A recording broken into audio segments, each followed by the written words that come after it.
Well, now, but we just now started the live video with, and we even figured out the timing today. So Apparently, it started actually when the first sentence started, rather than with like mid-sentence with the word salacious being the first word. I think yesterday that was broadcast or whatever. So, hello. We even figured out the timing today. Oh wait, why is that playing? well, now, but we Okay, just wait, know. nope, yep, nope. Still figuring out technical stuff. Never mind. I mean, some of us have figured out the technical stuff. Others of us have a charming technical learning curve.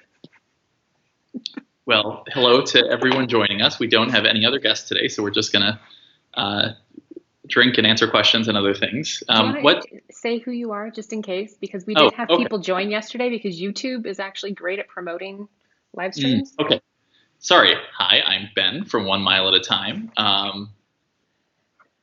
Wow, you're putting me on the spot here. What else? And this is Why are you wearing pajamas? I'm wearing pajamas because I haven't left the house in like 2 weeks. So why wouldn't you be wearing pajamas? Like I have been working for a long time in pajamas because I work from home when I'm not on a plane, and when I'm on a plane, I'm still wearing pajamas. So, pajamas are kind of my uniform. This is my, Home Depot orange vest. Except the problem is I gave away virtually all of my pajamas and stuff. So like this is the only pair I can find right now. Everything else is in boxes somewhere. So either I gave away most of it. I'm sure there's some because I used to religiously collect pajamas, but Right. I remember when you moved out of your apartment in Seattle, we took like 3 carloads of pajamas to the local homeless shelter. at some point it seemed like a really good idea to like travel around the world with pajamas, where I was like, had a whole thing of them. So yeah, not anymore. But what are you drinking today, Tiffany? I'm in coffee. And I think it's important to know this is an inclusive happy hour. Like you don't have to drink alcohol. You can just come and be present and be sociable. Okay, well, I will drink for both of us. Then I have roughly a triple shot of something here. So You should, because I actually just can't do this much drinking every day. It's really complicated for me. I would have agreed prior to 2 weeks ago, but at this point, I mean, what is there to lose? We're never leaving home again anyway. Which is all probably true, but like some of us, have worked. What's the point of planning for anything in life or doing anything if there's no point? Because we're just going to be here. So they're really, we're past On that that point. chipper note, so I have a question. This is somebody who, and I guess for people who are new to joining, you can subscribe to the YouTube channel and you'll get a notification every day when we're going live. You can also, we made an event on Facebook with a whole bunch of times. So you could actually say, oh, I'm interested in the event, and then Facebook will send you a reminder, or you can chime in. And if you leave questions or whatever overnight or on the blog, like we are happy to answer them. So this is one that somebody left yesterday on YouTube. What are the best programs for using points and miles to fly domestically? This is from Karen in, I think, San Diego. Some of us are unable to fly internationally very often, and instead we prefer to visit family and friends in the States. Unfortunately, most YouTubers specialize only in overseas travel. That is a great question. Tiffany, do you want to take it? No, I asked the question and you answer the question. Like that's how this goes. So there are I ask the questions, you answer them. You're the expert. There are a fefew paths to take here. Okay, so the first is I would recommend you collect a transferable points currency. So for example, if you're earning Chase Ultimate Rewards points, for example, if you have the Chase Sapphire Reserve, then you can redeem those points. It gives you a lot of flexibility because you can redeem them either as cash towards the cost of a ticket, or you can redeem or transfer them to a partner. So for example, right now, airfare is really cheap for the most part because nobody's flying. So this is, sometime in the future, hopefully we're talking about traveling. Anyway, sorry, I forgot how to talk to people because like I haven't left home. I just talk about Real Housewives to Ford and Winston. I talk like, Doug. So anyway, sorry. No, that's good. You should keep talking about flexible points. Flexible points. So earn flexible points. So transferable points currency. So if you have Chase points, you can redeem those points for either 1.5 cents each towards the cost of a travel purchase, which is good. So you can redeem, for example, 10,000 points to get $150 credit towards a flight, or you can transfer them to, if you're in San Diego, Southwest is a good option. You can transfer them to Southwest Rapid Rewards. Those points are worth about 1.4 cents each. So in reality, you should probably just be redeeming them as cash. But generally, given how cheap domestic airfare has gotten with ultra low cost carriers, I think you're generally best off either using a cashback credit card where you can, use that cash however you want, or using a transferable points currency. The Would only that other be thing true even if somebody wanted to fly first class domestically because they were really excited about about, domestic first class? I mean, which is also largely reasonably priced. And what airline really has domestic first class award availability with any regularity at a reasonable None. price? So None. It's better just to pay the upsell. usually, yeah. So that's It does make sense. So I was looking at it for somebody who was going home from college and they were moving their stuff, and it made more sense to buy a first class ticket and thus get the first class baggage allowance than to do basic economy and pay all the baggage fees. it is So surprisingly the common. economics of airfare are fascinating. Airlines have gotten good at getting, or good or bad, depending on how you look at it. World's good mug, and I'm sad that Do you there's like no. this? This is from Howie. You didn't get one. I'm sad. It's because they didn't have one that said best. So okay. No, they did. They did. Oh, they did. It also had the president on it, though. It was like, you're the best boss, the bestest. No one could be greater. We thought about getting you one, and they were like, well. I'm okay, thank you. I'm just in my corner here typing, so I don't really, I'm a little removed. I'm in a different department, so anyway. That's okay. Okay, so American's accelerating their 7.5 and 7.6 retirement. Delta is mostly going to accelerate their MD-80 and 90 retirement. Everyone else is grounding their A380s. What fleet does United retire? That is a very good question. Well, so what I find interesting about how United's handling this whole situation is that they were kind of the first U.S. airline to take a doomsday approach to this. When you look at what Scott Kirby said right away, like he actually sort of read the situation maybe better than most, or is doing the most drastic things right now, versus like I haven't actually heard Doug Parker say much publicly about, that they were already underperforming and now they're in a very bad position and underperforming. So to answer that question, it's weird because you would think United, based on Scott Kirby's doomsday approach of like, oh my God, we're screwed, that we would already have seen them retire half of their fleet, basically, because demand is not going to rebound that quickly. I would say, don't they have some older A319s and A320s? So they just bought some used ones not too long ago. So, okay, sorry. My bet is I'm putting my money on the 757-300, even though those things have like, as many seats as an A380. So 757-300 and maybe the 767-400s or the 300s that they didn't, Polaris high density-ish do. That's not a sentence. I like it, though. What does that leave? They're not going to retire their 737s, I don't think. 777s, they have a lot of those, and they're getting a lot of 787s. I guess the other question is, how much are airlines now going to defer new aircraft? Because they're going to try to, but right. Like all of a sudden, everyone is very grateful. So like about a month ago when I was in Iceland, we were at this really cool restaurant for dinner. There were only 11 seats. It was very interesting. And because of that, I ended up sitting next to somebody from Iceland Air who was in charge of like marketing and development. I don't know his actual title, and I'm not going to out him on this since I don't know his whole thing. But he was talking about like so not outed. Huh? I said director of marketing development, but not outed at all. Well, but I just sort of, whatever. He has some job that was, at Iceland Air. I don't think that would be one job anyways. You wouldn't be in charge of marketing and business development, although maybe in this new reality you would be. But so we were talking about just like the competitive landscape and like, yes, your major competitor went under, but also you have all these aircraft that you aren't allowed to fly.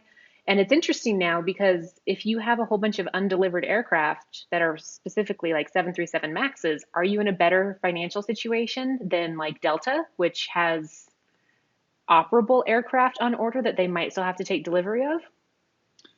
Probably. Versus yes, like Southwest can just be like, oh, sorry, like we can't fly them. So sad. It's true, though. I wonder, because Boeing was paying compensation for planes that were grounded based on lost revenue. So I assume any compensation that was being given out is now Boeing wants to probably be paid by them for like, you're welcome for letting us ground this plane. How much would you be paying otherwise for this parked plane? But that's the tides have certainly shifted with the 737 MAX, and I'm sure they're hoping now that the 777X doesn't fly for another decade. Those airlines that have ordered it. I saw it recently, actually. It's been doing test flights. Yeah, so when it does test flights, it comes by my house, which is amazing because I typically otherwise don't get to see a lot of airplanes out my window. That is very cool. I'm jealous. We get really fun things. We also get a lot of Maxes, which you can tell because they are painted in, the livery of whatever Eastern European carrier that they're supposed to get delivered to ultimately. And sometimes they still have the green, like, protective tape, like when you get a new appliance, it has the tape on it. That's kind of cool. It was pretty fun. You need like a lens that, or camera. I'm sure Nick has one that you can zoom into like hundredfold and become an out your window like aircraft photographer. I don't know That to what sounds like exactly what I need in life. 100%. everyone needs a hobby. It's I think that would be a good one. Yeah, this is good though, and it's especially nice because I can see the tower, but generally can't see the aircraft. So Danny has a question. Is there literally ever a scenario in which using the Chase Reserve 1.5 cents per point for a flight would be a good deal as opposed to transferring your Chase points to airlines? Yes, there are many scenarios under which that is the case. So personally, I don't do it because of my specific travel preferences of like I have a lot of flexibility. I like to travel internationally. I like to travel in first and business class. But like, for example, for a family looking to go to Disney World or for somebody just looking to take a normal domestic trip, for the most part, you're not going to get more than 1.5 cents of value per mile, assuming you don't know what you're doing. And like, a vast majority of people don't know what they're doing. Hopefully Danny does. And that is not the case. They're watching here, so they're ahead of the game. They know most what they're likely. tackling. So, but yes, I mean, I think for a vast majority of consumers, that is the best use of those points. For those who actually, put a lot of effort into this, I think, and who have specific travel plans of wanting to go abroad and travel in comfort, I think there you come out way ahead if you're transferring. Yeah, I will add even sometimes, keep in mind that you earn miles on tickets when you are using, points through the portal. And when we came back from Morocco, I booked business class flights on tap. And the one-way tickets were so inexpensive that it actually made sense to go ahead and redeem. I used the Amex Business Platinum benefit where you get the rebate there. But it can be, like, it's just worth doing the math. Like, how many points would it cost for an award ticket? How many points does it cost for this? It sort of depends. That was a good question. Okay, so similarly, while miles are nothing like stock, for those of us, which I isn't necessarily the Kind case. of are. So they kind of are, because we talk all the time about when you have a flexible points currency, that's like a mutual fund versus picking single stock. So for those of us with hundreds of thousands of miles, what are you thinking of as your point strategy these days? Previously, poor redemptions like gift cards were bad strategies, but as we look to the future, should we be converting miles to a liquid asset like gift cards or something before devaluations or eliminations of point options take hold? What are you doing? So my assumption is that things are eventually going to go back to normal when it comes to frequent flyer programs. I don't think airlines will actually, within the next few months, recover operationally to where they were. In other words, Delta says they're going to emerge from this smaller airline. I think a lot of airlines are coming to terms with the fact that things are going to be different. But frequent flyer programs specifically are a huge profit center for airlines. I mean, when you look at these billion-dollar deals they have on co-brand cards, like they have an incentive to keep these lucrative. And for example, I don't think a U.S. airline is going to go bankrupt, but even if they did, like chances are the frequent flyer program would live on in some way. It would be surely modified. But my point is that I don't think personally a U.S. airline is going to go out of business because I do think they're going to get bailed out, at least unless this continues forever. We'll see. But as and of now, maybe there's a longer horizon where the airlines do go bankrupt or do go out of business. We saw that after 9/11. There were 10 or so airlines that received federal bailout money, and very few of them are still in operation. But it's not like it happens overnight. If you had miles with Aloha, well, I guess that one was roughly overnight. But like you start to have a sense that things are changing. So I don't think we've reached that point yet. So I think there are still going to be better uses for your miles than a toaster oven. So please don't redeem them that way, at least in my opinion. Yeah. So here's a question. How soon would you consider booking summer travel plans? Need to book our next vacation after this quarantine. I think the answer really depends upon where you are, like where you live, and where you are thinking of going. In the US right now, we have this problem where all of these mixed messages are, if we stay on our current trajectory, are going to lead to a like worst of both world scenario, where the economy isn't any better and the population is much sicker, and people might not want Americans coming to visit because we don't have our house in order. So, I mean, I would say if you can cancel things, it's okay to book them, but it's a big variable. Like if you're in Singapore and you want to go to Japan, like I think you could book that. I'm hoping in my mind, hoping by July something is possible. And I say hoping because I'm booking flights that I can easily cancel using miles. Because if you have miles, my maximum downside is, a $50 or $100 or $150 redeposit fee. That's assuming there's no waiver. So like, I don't think necessarily it's going to happen, but I also feel like there's limited downside because it is nice to plan travel at this point. Let me tell you, I'm planning like a trip to my favorite restaurant. I'm like plotting out the map, deciding where I can stop, what lounges, what priority pass lounges there on the way. Did you see the guy who was doing running maps and he's plotting out his running course? There's that app that tracks like with your Apple Watch when you're running, and he's plotting out his running course to spell things on his route. I have not. And there's things like, stay home and. Smart. No, I have not seen that, but it is nice to plan travel. Like I've never so fondly thought back on every trip I've ever taken or looked forward so much to getting back on a plane as I have the past few days. It's like, Tag Angola first class from Luanda, Sao Paulo was like basically the Etihad residence in my memory at this point. So, so. Is there a particular trip that's standing out in terms of like, wow, that was really amazing? I would repeat everything about that. Literally every trip. Like I can't even understate the extent to which I have like just fond memories of every trip because we can't leave. So it's everything. Like I was just in Kalala Island, Nicaragua on a little whatever island thing. And like I enjoyed it when I was there. I thought it was really nice. But now I think of it even more fondly looking back, even, because it was like, 2 weeks ago I was, even if you're flying La Costeña Airlines within Nicaragua from Bluefields to Managua, like even that flight where the flight attendant, she also disappeared into the cockpit. How about the boat ride? Well, the boat ride on the way back at 5 a.m. was actually pleasant, other than the fact that we thought it was going to rain. So they gave us all ponchos because it was like storming, and then it stopped though right in time. So it was good. Okay, fun fact. Tom is wondering, Ben, do you speak German? I know you have a German passport. So you yes.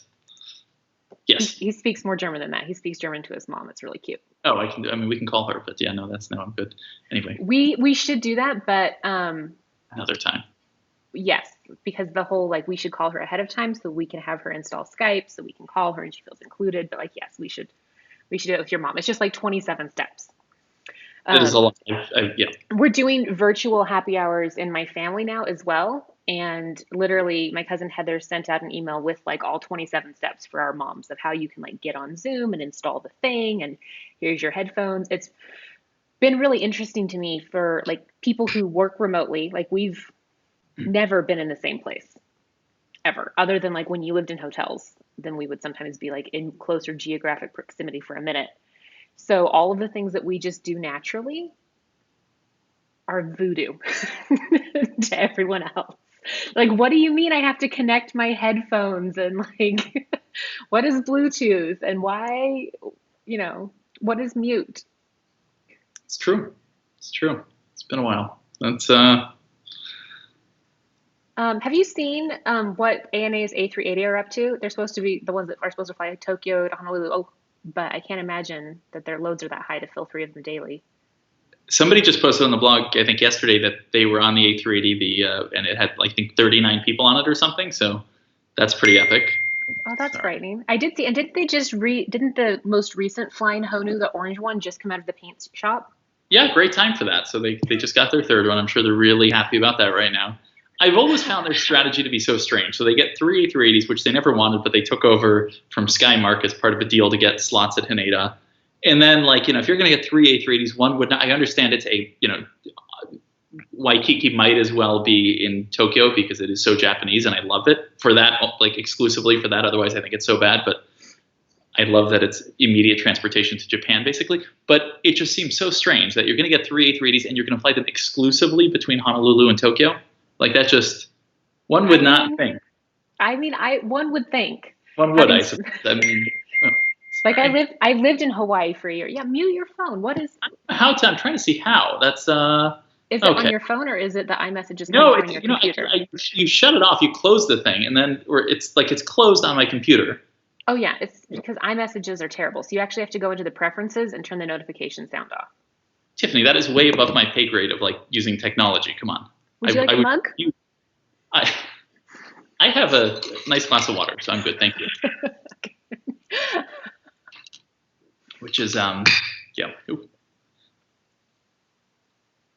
Okay, so as a Miamian, if somebody who wants to avoid American as much as possible, especially with all the new service cuts, and they don't want to go to Fort Lauderdale, what options do they have? Connect. I mean, yeah, I fly Delta when I go to visit Ben in Miami, and it's lovely. Like there's clear, you can go from the curb to the Sky Club in roughly 18 seconds. I mean, okay, so here's the thing though about Miami aviation is, okay, you know what? Delta might be marginally nicer than American or whatever, but like the thing I really have FOMO about when I'm at Miami Airport is all of the airlines that I actually can identify. Like we have some amazing airlines. So, and I don't even know what they are, so I can't even say, but you can fly.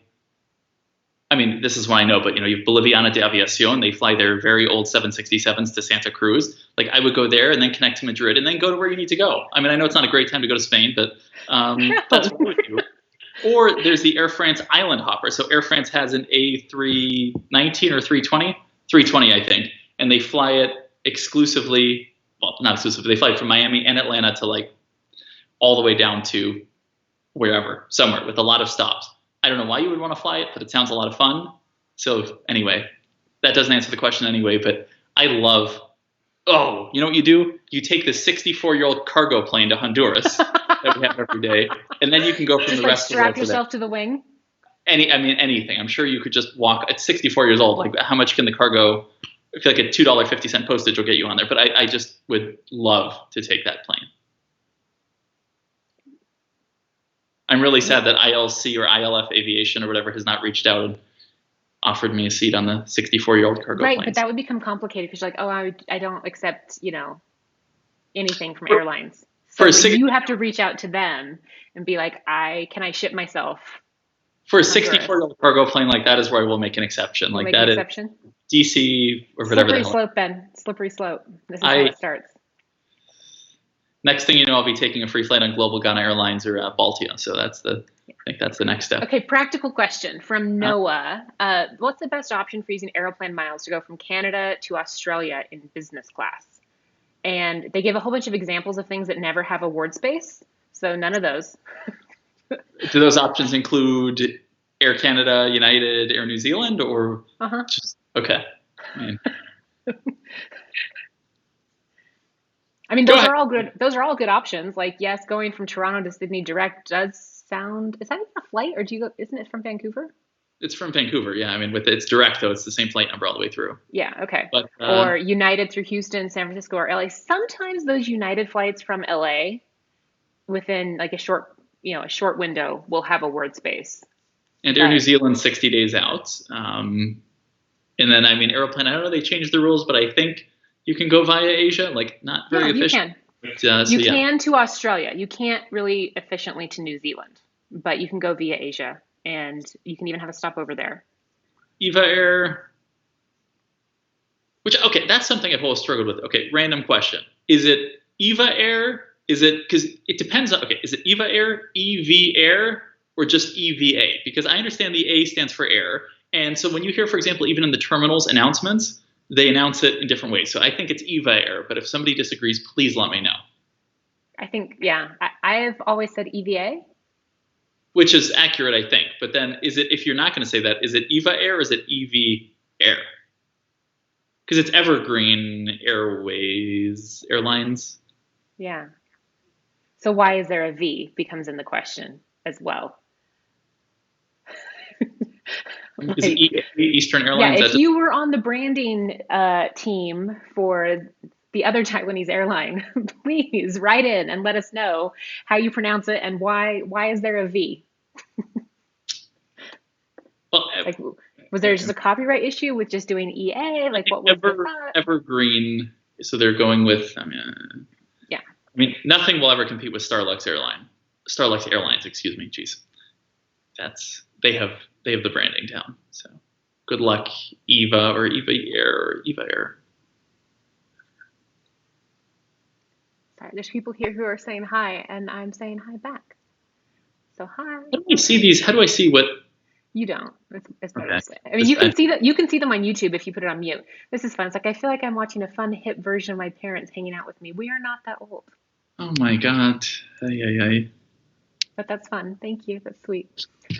Um, okay, so this is just a passport question. So Nicholas asks, lucky like you, I'm a dual citizen with the EU. Does the US know you were in Europe on re-entry if you transited in the EU exclusively with that passport? So yes, the U.S. knows because when you board your U.S. flight, or at least I'm following the rules, which is that when you board the U.S. flights, you have to enter the U.S. with your U.S. passport. So whenever I board a flight to the U.S., I give my U.S. passport at check-in for that flight. So if I'm flying from Frankfurt to New York, I will give the Lufthansa agent my U.S. passport because whatever, they want to register that info. But I'm sure even if I didn't, even if I just gave my German passport, because if I gave my German passport, then they would ask, do you have an ESTA or whatever, which I'm not going to get. So like I've not actually been in a situation, but I would assume they know because every time I've come through damn immigration lately, I get pulled aside because they think I have coronavirus. And that is based on even And are my they wrong? Yes, excuse me. Who was the one who was trying to get tested today? You or me? So, Yeah. so good for you for testing. But so Unsuccessfully, because you actually can't get a coronavirus oh, test unless you're a senator or a celebrity. But my flight from Asia was actually to Canada, so somehow they knew I was in Taiwan and Malaysia and these other places, even though my only flight to the U.S. was from Canada. So they know what you're doing. So Pedro has been hoarding points for a while for a round the world trip. He's got everything: membership rewards, ultimate rewards, thank you points. Would a Singapore Star Alliance round the world still be the best option? What do you do? How do you feel about round the world tickets in general?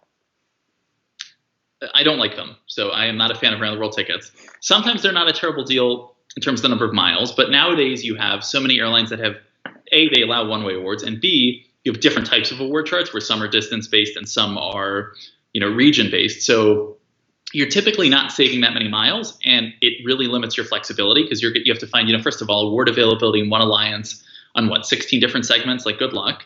And then if you actually want to make changes, we do live in a world now where apparently it can just shut down overnight. If you want to make changes, it's a complete pain to change around the world award because you can't be like, oh, actually, I need to go home now. Many don't allow changes after departure. And then even if they do allow changes, then you're stuck with award availability. So my thing would be, use a combination of, for example, American miles to go to the Middle East on Etihad or Qatar, and then use British Airways Avios to connect somewhere. Like when you piece together various programs, I think you're going to end up paying either fewer miles or roughly the same miles, and you have a lot more flexibility. That is my take. What about you, Tiffany? No, I agree. The last time that I thought round the world awards made sense was when American had the One World awards, because those still like had some flexibility. Like you could still change them once travel started, as long as you weren't changing, your destinations and things like that. But otherwise, I think they're just okay. Trip down memory lane. This is a fun one. So I don't know if you're referring to which One World Award you're referring to, but American used to have where you could pay based on distance flown. So they had like a One World distance-based award chart. Yeah. Okay. Or they had the One World just regular zone-based award chart. So the distance-based award chart this is honest to God, this is amazing. So the way the distance, so they charge you based on the distance you fly. But the way it actually worked was they don't charge you based on the distance you fly. They charge you based on the distance between your points of origin and your destination, so stops of more than 24 hours. So for example, let's say a flight under 1,000 miles cost in first class, let's say 40,000 miles. So I once successfully ticketed, but did not end up taking this because I think it was about 15 at the time and it didn't, whatever. But so I booked something from it was something like Tampa to Toronto, or sorry, Tampa to Miami to Toronto to London to Hong Kong to Sydney, to Tokyo to Dallas to Miami. So around the world and then some, basically. And the charge was 40,000 miles because the distance was based on about 250 miles because I wasn't actually stopping anywhere. I was just connecting there. And my origin was Tampa. My destination was Miami. And they were completely fine booking that. Absolutely insane. I don't know why they got rid of it. It was such a good deal. Right. I can't imagine. Can't imagine why nobody would want to do that. Do you think that Delta will fly from Miami to LA and Seattle again? I have to imagine they will, because aren't they up to now 2 Tampa, Seattle, and they don't have a Miami, Seattle. I mean, as they keep growing this, Right. I mean, we're about to have Spokane, Atlanta, which is like, why would you? Well, who know? I mean, who knows what's happening anymore? But like, it's supposed to happen in July. It's actually probably one that's worth keeping. So that's an interesting thing. Like, we've seen a lot of airlines add routes and add capacity lately. Not immediately lately, but in the past year or so, we've seen a lot of shifts with more efficient aircrafts and just better technology that helps with fleet utilization. So now that we're shutting almost everything down, what do you think is going to happen in terms of like route restructuring, and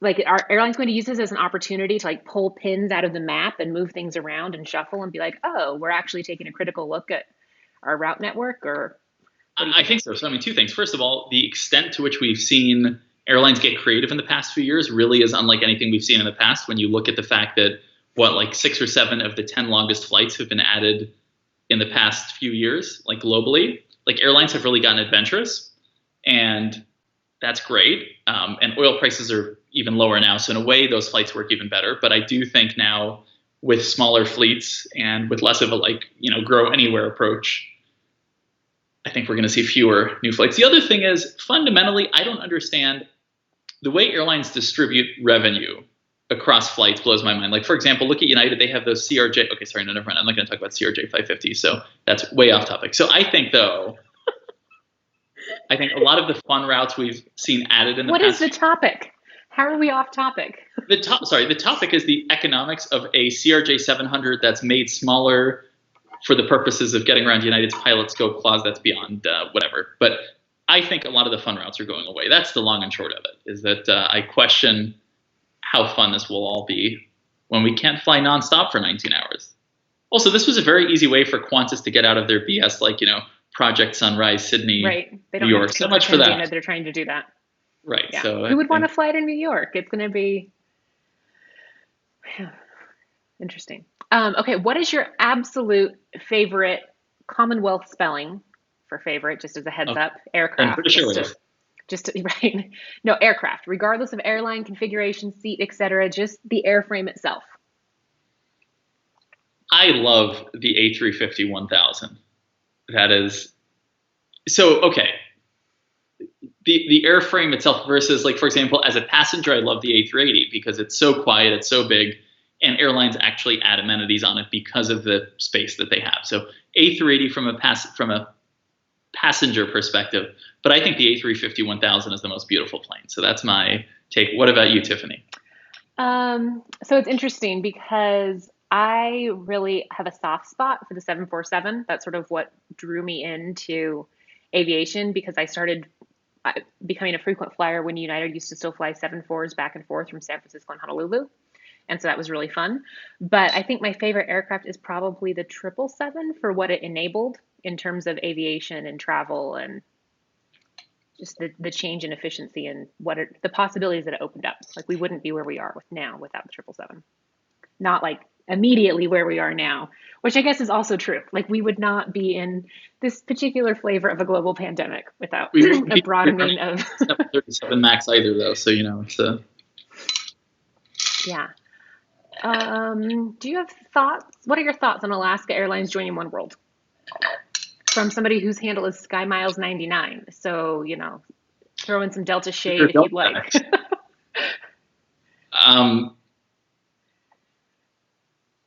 So I'm sad about potentially the implications on mileage plane, because Alaska has one of the best frequent flyer programs. And I think just inherently, based on the sort of efficiencies of an alliance, that's going to suffer a little bit. Like, it's great that Alaska passengers will get lounge access on international itineraries and that they can earn miles on all these airlines.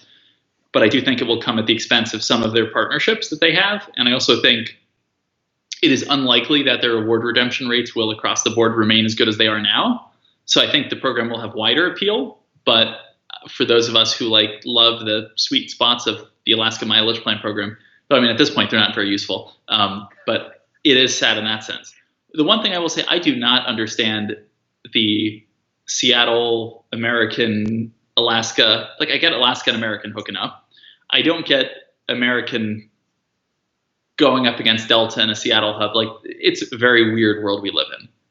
when American is going on the offense against Delta in Seattle after they attacked Alaska. I mean, does it fall under the category of control what you can control at some level? Like, there's probably people at American who are super frustrated with the leadership and the lack of anything. And they're like, but you know what? I can start a route to India out of Seattle. Like, that is something within my power to do. Like, I can't fix the rest of this, but the American route planning people largely, I think they drink the Kool-Aid there. So okay, hello, Basu. I don't know. I mean, it's a good. It's strange. It seems like it could almost be. Is Winston around? Because people are asking to see the dogs. Freya is sound asleep, so I'll try. Okay, I'll try, but no promises. Could I get it? Oh wait, no, I shouldn't have. Could.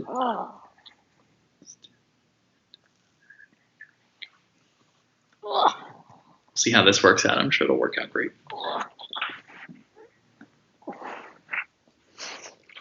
Oh my goodness. Freya. Aww. Hi.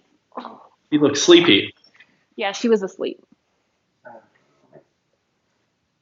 She looks like she was just woken up. She was. Aww. Hi, Freya.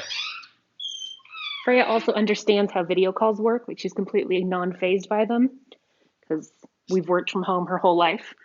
So she doesn't really think you're there. Is it dirty martini an option? Winston, come here. Winston. The problem is I'm sitting on a bench, which is not ideal. But here, hold on 1 second. I mean, it's got to be easier than a rolling office chair with a 62-pound velociraptor. Ugh. Oops. Winston. Oh, sorry. Winston whimpered. Oh, no. Sorry. Oops. Sorry. Okay. There we go. Sorry, Winston. Sorry, he's right here. But. Aww, that's sweet. Freya is now. Oh, wait. Okay, now he sees that we have doggy treats. Oh, there she is. Winston. Okay, hold on. We have doggy treats. So now he's all. Okay. Very careful. He doesn't usually let me do this, so I'll take it. Winston. Right. It's like, I hope you guys do this every so often outside of quarantine. It's been really cool to have direct access to you guys to answer questions. And you guys can always answer questions. Like, we do read all the blog comments, which right now is an exercise in, I feel like a high school teacher or maybe a middle school teacher. But we love questions and we love answering them. Generally, though, it's that you'd ask Ben a question and he'll answer in a 1,500-word blog post. Thanks, Carpal Tunnel. Winston is very grateful to whoever asked because he's getting turkey treats because of his. There you go, Winston. Just going to town on that. Oh, beating him too fast. Okay. Sorry. No, that's good. How do you think this will affect regional airlines? This is from Simon. Like, are the majors less likely to outsource flying, or if less people are flying, do smaller planes make more sense? Well, so airlines right now are running to scope clauses or issues with their scope clauses because, so first of all, we've already seen Transstates and Compass are going out of business early because of this. And so first of all, the government aid provisions don't trickle down to regional carriers. I mean, we'll see what actually ends up happening, but that could be bad news for them. But then again, they're still mostly being paid just, thank you.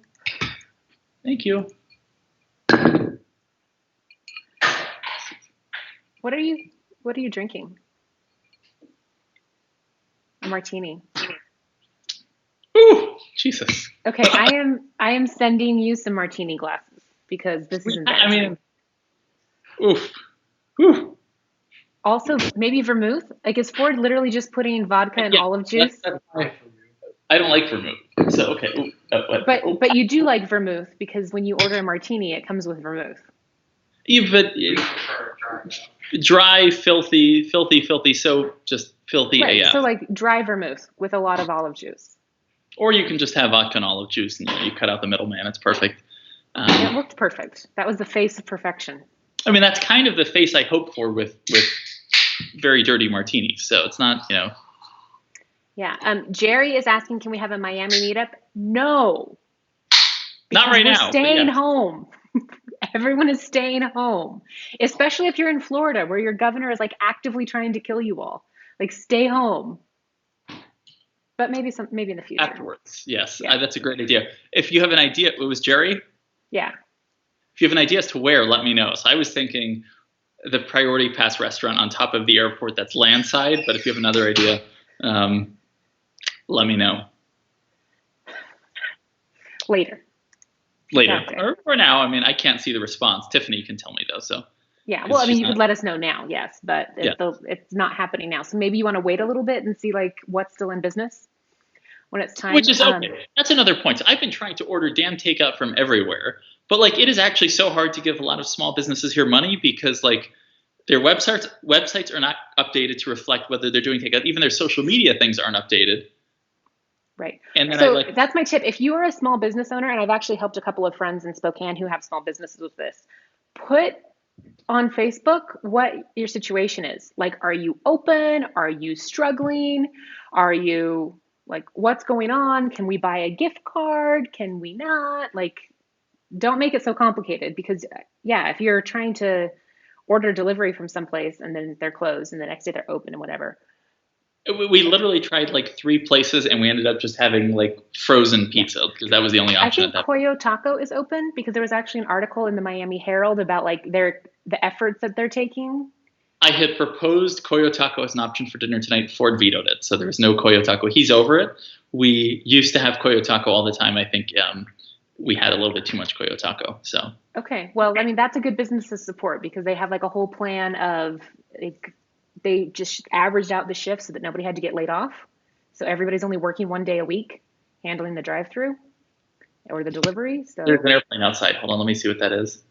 American 993 headed to Managua, Nicaragua. Cool. I was on that exact flight. There you go. 2 weeks ago. In economy. In La Cabina Principal.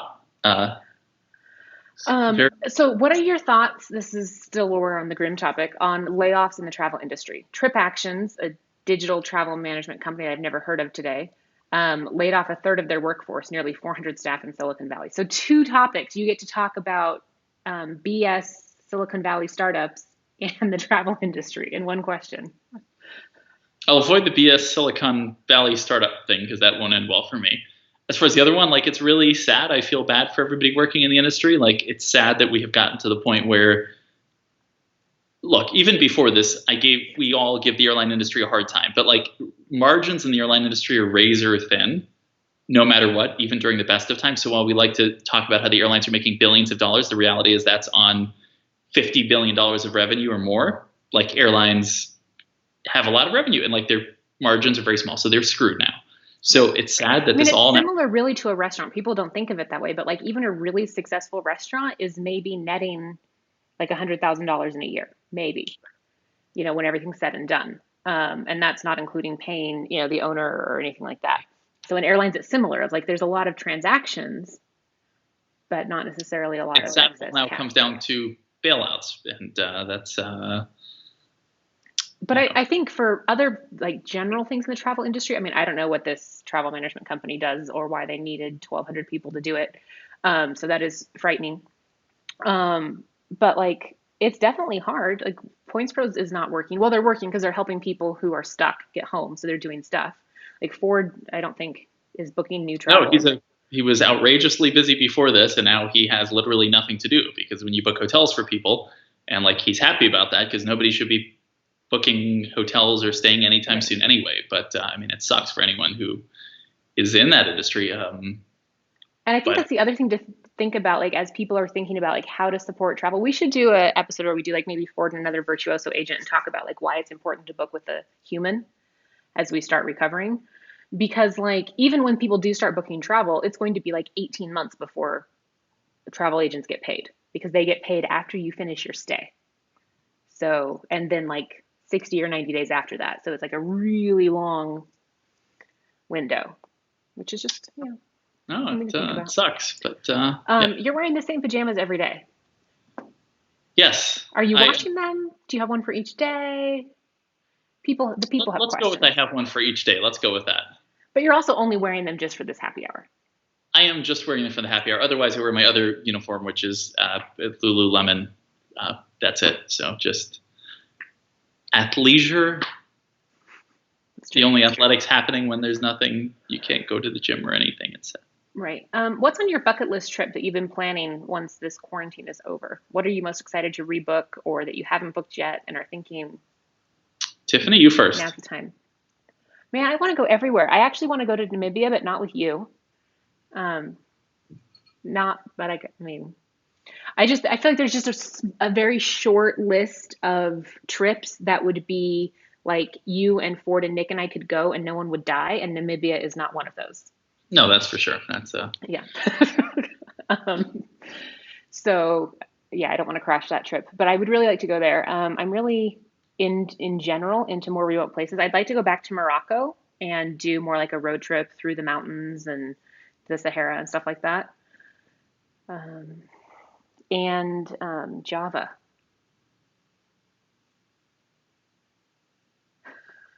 it's a good What list. you're like no, none of those places. No, I'm sort of into more remote destinations right now, so that's just sort of where I'm at. I've been to almost all the cities that appeal. For me, also Namibia, we just replanned that because we were supposed to go in 5 weeks at the end of April, but that we are assuming is not happening. So we rebooked that for later this year. And we also booked Peru because at the time we thought, oh, it's going to be fine to go to Peru. But obviously that has not happened in the meantime either. So we rebooked that for later this year as well.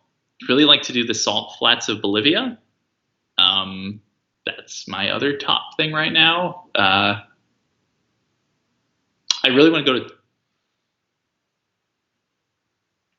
Turkmenistan. Yeah. And in particular, to see if I can get away with taking pictures on Turkmenistan Airlines, because I did it on Uzbekistan Airlines, and I damn well will do it on Turkmenistan Airlines, even though they ban it. So, yeah. So I want to go to that fire pit of hell. What is it called? The Ring of Hell that they have there? I don't know what it's called, but that's one of the things that I wanted to do when we were in Baku, because they have sort of something similar, and where you can go out and there's the flames that come out of the ground, but we did nothing. That's basically Baku. planet Earth at this point. We did anyway. Zero things in Baku. So. Oh yeah, Baku. That was a good one. That was fun. I was sick, and we did have that lovely flight on Azerbaijan Airlines. Which right. I do have a good blog post about all the things that we intended to do in Azerbaijan, which I would recommend if you're looking at going yourself. Link down there. Maybe, yeah. We'll see. Are you still going to Greenland?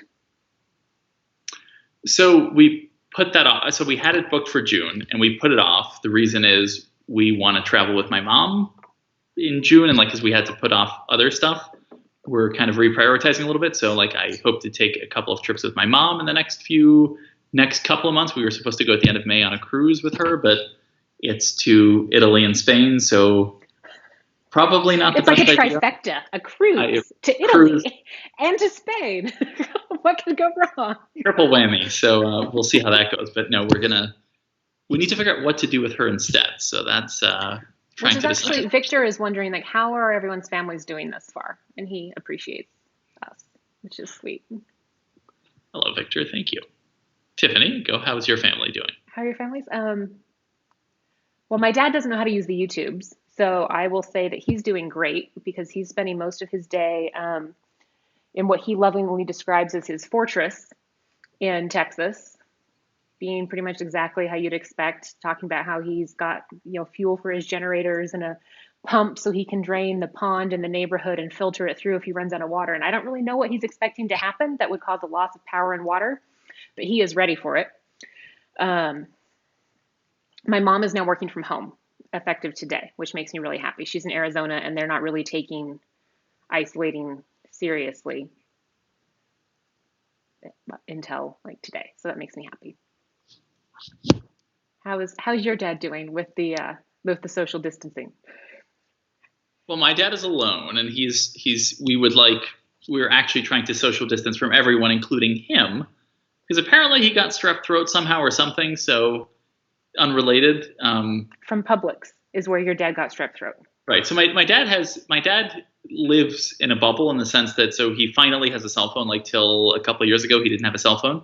Now he has a cell phone. Until that hurricane in Tampa, and then it was you have to have a cell phone.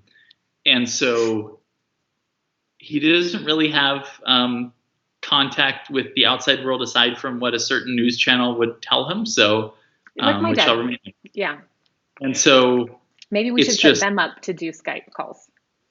They could talk about their children and this ridiculous business model that they have. And so for that matter, he has like mildly high blood pressure, like truly mild, and he's like convinced it's going to kill him soon. But it's like very mild, and he checks it about 6 times a day, usually by going to Publix and putting his arm in that thing. Like he's Publix's worst customer. He just goes there every day to use their machine like 6 times. So yeah, I'm like, you need to stop doing that. This is not a good time to go to the supermarket 6 times a day. He finally is starting to get it. I think he doesn't fully get it, but we have been pushing him very hard. He also doesn't have a functioning fridge, which is a whole different story, which makes it hard. Maybe you should do a blog post on like how to teach seniors to use food delivery services. Like not just here's how to use DoorDash, but how do you teach your dad to use DoorDash? Tiffany, I order an Uber for him. It's in front of his door, and he's like, "Where is it? I don't see it. Where is it?" I'm like, "It looks like it's where?" Like using an app to order something is not happening. Like, but it might be like magic. He might really love it. He's gotten good at Bitmojis, so he has his Bitmoji things, and that's very adorable because he just sends me Bitmoji. Here, hold on, let's see here. So this is how. Aww, so cute. Yeah.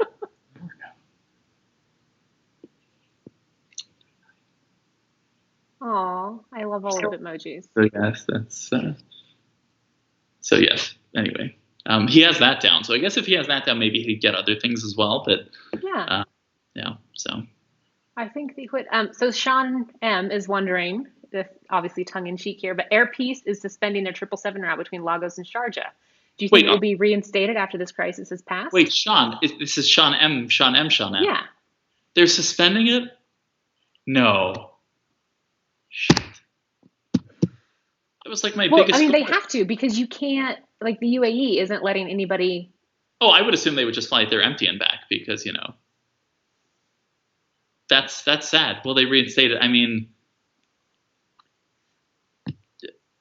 Air Peace. I mean, can we? Because I can't see the comments. Can you reverse the question? Can you ask Sean? Can you ask him if he thinks? Yeah, Sean, what do you think? Will you just tell us? Because what are the economics of this? I would love to see the math for the Sharjah to Lagos route. Yeah, that would be fun. Which also, didn't we get a cease and desist from this dude's legal team? Yeah, we did. About something?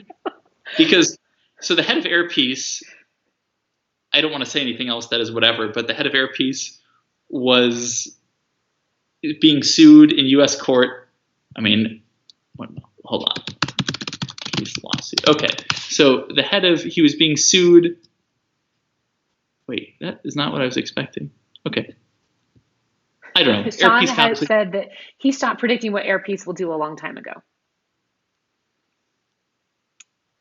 I mean, which is, I think it helped. Oh no, the cease and desist was from Gold Star. Sean is actually fact checking our email for us. So this is a. Well, no. Okay, so hold on. Sean has the Gold Star thing, but Air Peace, because the founder. Wait, hold on. You're looking at that. Sorry. Go ahead. No, go ahead.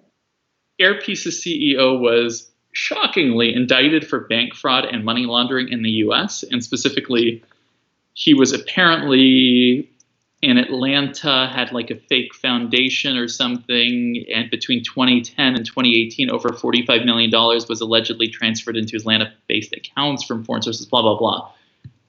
Who would have guessed? Anyway, so I think that's what that was in regards to, that they emailed and they're like, is completely misunderstood, I'm sure Air Peace was just investigating the Atlanta to Lagos route to see if they were going to go head to head with Delta on that, I'm sure. We'll go with that. I like it.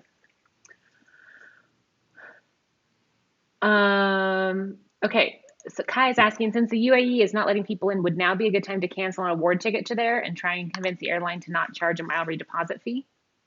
I mean, yeah. You should not be paying a redeposit fee. So if you're traveling far in the future, then I would recommend waiting because I'm sure the waiver would be extended based on the fact that the UAE is closed, and I imagine we will see flights canceled and restricted and everything else. So if you don't like the policy right now, wait, because I'm sure it will work out favorably. Right. That is the fun thing about, all of this. If you don't like it today, just wait. It'll be different. We have a whole new set of problems now than we did a week ago. So, and this is actually, so like, for example, we have the cruise planned with my mom in late May. And, celebrity cruise, it's a celebrity cruise. They have like a book with conference waiver so that you can put it off for 2 years. But like, if we're not taking the celebrity cruise, like, I'm not sure there's another one I'd rather do something else with them. So I could cancel it now, but I will wait until closer and hope that Italian or Spanish ports close to ship so that I can get a cash refund rather than whatever credit towards a future celebrity cruise. Anat is asking, do you think this unprecedented situation is going to change the way we all travel? I mean, airlines aside, you do have to wonder, are we going to get back to the point where, like, people can sit like 2 inches apart on Spirit Airlines? Like, or is this actually, if this is an ongoing thing, is social distancing the new norm? Right. Are countries going to have quarantines for longer periods of time? It's interesting. So just to sort of zoom out on this a bit, I saw somebody else describe a feeling that I think a lot of us probably feel right now as the sudden obliteration of all expectation. Which, like, we don't have a word for that otherwise. There's probably a German word, right? Because you would just string all of those together into like one really like 900 character word. And I think that's it. It's like we all are sort of in this place where we know that how we envision the future to be is realistically not how it's going to be. Like, for better, for worse, it doesn't really matter. It's the same thing as like, any other situation, like an athlete who breaks a bone. Like, you don't know what the future is going to look like anymore. You can't really plan or predict, and it's very uncomfortable until we figure it out. So like, yes, like some things will change. Are they going to be bad things or good things, or who knows? But things will be different. Maybe there will just be more legroom, right? Or you'll have more distance in coach, or airlines will realize that they have to have more flexible policies. Which it blows my mind that the government, as a condition, is trying to essentially introduce consumer-friendly policies, which sound great in theory, but Spirit Airline exists literally because they are the answer to the question, like, how much will you endure for a $9 fare? And the answer is anything for a lot of people, and that's good because that means there's competition. That means you can book a $9 fare, or you can enjoy the luxury of American's first class and have a brioche granola on a first class flight with your, right. Well, that's the thing. And so Anat followed up and he's like, I was more getting at, like, with all of us sitting home and realizing we can survive without traveling, will we change how we can travel in the future? Well, one, I would contest your assertion that we're all realizing we can survive without traveling, because quite the opposite. Quite the opposite. I'm even more committed to do stuff. But it would be really interesting, like, a European with their vacation time could conceivably go somewhere, quarantine for 2 weeks, enjoy the destination, and then go home and quarantine for the 2 weeks without like infringing upon their work time. Like, that doesn't work for Americans. So do you start talking about like only domestic travel, like never going to Hawaii again? Like, that's not going to work.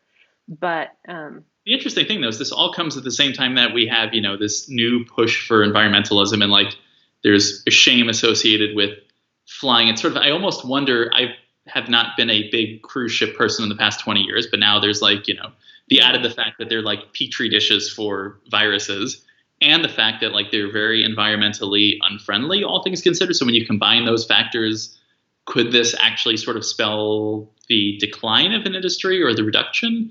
It's hard because the flip side of that is cruises are a really good mixed generation vacation. Like, for the exact reasons that you were looking at going on with your mom, like, you are not the only millennial looking to take, like, what's a trip where I can take my parents and my kids? I mean, you're not taking kids, but you could, right? Because it's in place. A lot of the challenges of travel are eliminated when you take your hotel with you from place to place. Also, here's another question I have. Maybe someone can explain this to me. Why would the cruise industry get a bailout when their ships are like registered in other countries specifically to get around U.S. labor laws and everything else? Like, Right. It's like, stage please call capitalism? Panama and the Bermuda and Eastern Europe for your bailout money. And in many cases, they don't even really employ a lot of American workers, No, it's mostly but their like. CEOs are American, and maybe that's what matters these days. I mean, Norwegian's office is right by when I go plane spotting at Miami Airport. Norwegian's office is right. I think it's their head office. And at the dog park, I like this person talked to me who was a. I say this person talked to me because I don't start conversations with people. He was like a carnival something or another, and I was like, I did not realize that. I guess it makes sense that all the cruise ship things are here because I'm looking out my window right now at a cruise ship that's leaving. So where the hell is it leaving? Like, I don't understand. Are these just because? So I think ships are just like leaving to go out into the water to like park while other ones come in. It's going to be like the cargo ships off the coast of like Singapore and Malaysia, where they just hung out during the recession for like 3 years. Hopefully it's not that long for cruise ships, but I mean. Or hopefully it is. I mean, who knows? Is this the end for them? For cruise ships or for our live stream? I guess both, actually. Good symbolism there. Either way, that's, but for cruise ships, like it's the same with the airline. Are we actually going to keep traveling the way we did before? Like, I'm actually not convinced the airline industry will, like, I don't think it will actually look the same as before. And I don't think this is a function of in 2 months we're going to go back to like, oh, it's the way it was before. I think airlines will, I think they're actually going to have to try harder again, which I'm excited about that. Like, I think even Marriott Bonvoy will have to put some effort into what they're doing. So I'm a little excited about that aspect of it, but we'll see. So this is an interesting question, which I'm just going to answer, and then we can do a travel one. So Andrew is saying, hey, I'm in New York right now and looking to leave. Any suggestions on where to go? So if you don't live in New York, you should just go home. If you live in New York, the worst thing that you could do right now would be to go and overwhelm some other city that doesn't have the medical services. So we can't have like all of New York going to the central time zone to escape coronavirus. So think about if you are going to leave New York, you're like, okay, I'm going to go with my parents or something. My neighbors across the street, their son goes to NYU. He's in grad school there. And he is coming home-ish, but they rented him an Airbnb to stay at for 3 weeks before they'll interact with him. So like you need to have a plan like that. Like if you're going somewhere, know that it's like you're leaving New York, you need to quarantine for 14 days. Andrew lives in New York. I mean, it's the same thing. Like if you want to go somewhere else, you can find an Airbnb that will rent to you for 3 months in a place with good healthcare where you wouldn't be overwhelming the system. Like, right. Stay home. Stay home. It's hard. In Spokane is a really good example. We have 500,000 people in the county, 1,500 hospital beds, including children's hospitals and like rehab facilities, and like 35 ICU beds. So we don't really need more people potentially needing the ICU. So that's a consideration. Sorry for being so firm about that. You could go and see some Italian mayors. Watch the Italian mayors video if you were wondering how I feel about anyone traveling right now. Ben, can you be responsible if we ask a question about an OMAT award ceremony? How do you define responsible? How much vodka have you had? See, I don't know. So that's a good question. You can ask the question, then I can tell you. I've not had enough podcasts that I couldn't tell you if I could answer it. So I can't guarantee I can answer it well. I can guarantee to tell you whether I'd be able to answer it well. So you can like self-censor still? Go ahead. Okay. Different question. No, I think that was enough of an answer. That was perfect, actually. I think that's what is the question? Come on. It was just tongue in cheek like that. When are we going to see an OMAT award ceremony? Can you book at least a B-list performer? No, I can't. Hold on. Yeah. Can't do it. Sorry. Yep. No. Yep. Okay. Last question then. Do you think with airlines needing to recover after all of this, are airlines going to water down their swanky first class and premium products? Are we going to see like no more caviar, no more Krug? Or are they going to make up their losses some other way? What happens to the premium experience? That is actually a very, very, very good question, because it is everything else you can kind of make sense of how they're going to think. Because there's logic, and then there's like airline people logic. And usually I could, in theory, put myself in either head. In this case, that's a good question. I think it'll be like anything else, where it depends on the airline. Like, Emirates has invested $500 million in their wine program. Like, when this recovers, are they really going to be like, oh, we should put a couple $100 million more in there first? Even they might be thinking twice about that. I do have, okay, let me say this. My bigger concern with premium products related to the future of aviation is that airlines are going to be deferring planes.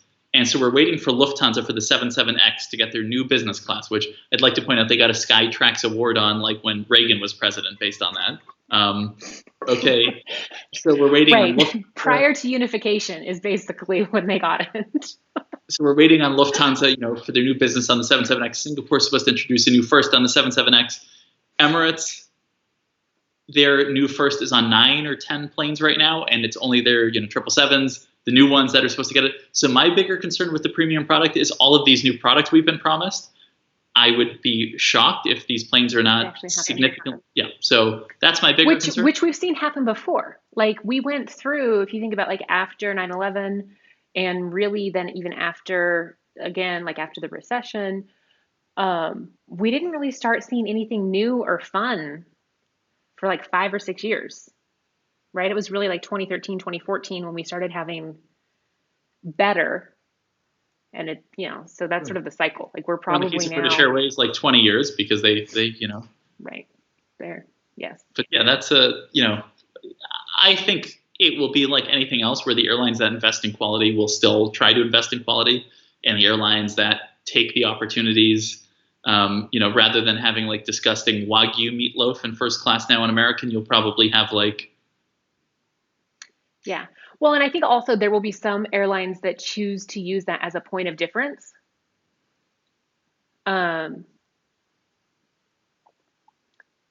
Like, if you think about prior to the merger with US Airways, like American was really trying to establish themselves as sort of like a boutique premium domestic airline a little bit, with like what they were doing, like with the domestic 3-cabin airplanes and things like that, which, maybe makes sense, maybe doesn't, but you're scowling. You're trying to read the comments. No, I can't. I don't have anything up. Okay. Like, you've forbidden me from figuring that out. So I haven't forbidden you from figuring it out. Sorry, I have not proactively been offered a hot towel or access to the comments, so I don't know how to see these. So, would you like to be in charge of the technology? No, obviously not. I would love to have less responsibility across the board. American might lose in all of this those delicious mints that they give you at the end of flights in first class. That's about the biggest. Right, those do seem like a tremendous germ vehicle and probably an unnecessary cost. I mean, the truth is, in domestic first on American, like, truly, the hard seltzer is like the best enhancement we've had to American first class in many years. So as long as they keep the truly hard seltzer. Who needs outlets? You can just have seltzer. If you have enough seltzer, you don't remember that you need an outlet. Like, it's perfect. That's the truth. It's But it's holy crap. 7:30. Yeah. So we are all done. So same time, same place tomorrow. You can subscribe to the YouTube channel. You can, to get a reminder for the live stream. You can get a Facebook reminder by saying that you're interested in the event. You can ask us questions either on the link for the video and we'll answer them tomorrow, or on the comments of the blog, or really anywhere other than Instagram messages, because those are hard to check. It was a very good rundown. And thanks to everyone who tuned in, and hang in there. I know this sucks. But does it really, like, at some point, like, I feel like this is just the new normal, and, once you get used to it, it's like I put myself now in Winston's shoes. Like, Winston lives entirely in the house except when he goes on walks. Now I live entirely in the house except when I go on walks. Like, when you start to view it through a dog's mind, it's not that bad. That's my take. I know Freya gets to run around the yard, but Winston. Right. Well, Freya is German, so she needs to have a job. So it's like Winston's life is you being in the house today and not blogging. No, but he has his own assigned duties as well. Like, anytime that there's a noise near the elevator, or that's about it, actually. Yeah, that's about it. All right. Thank you, everybody. We'll see you guys tomorrow. Good night. Bye.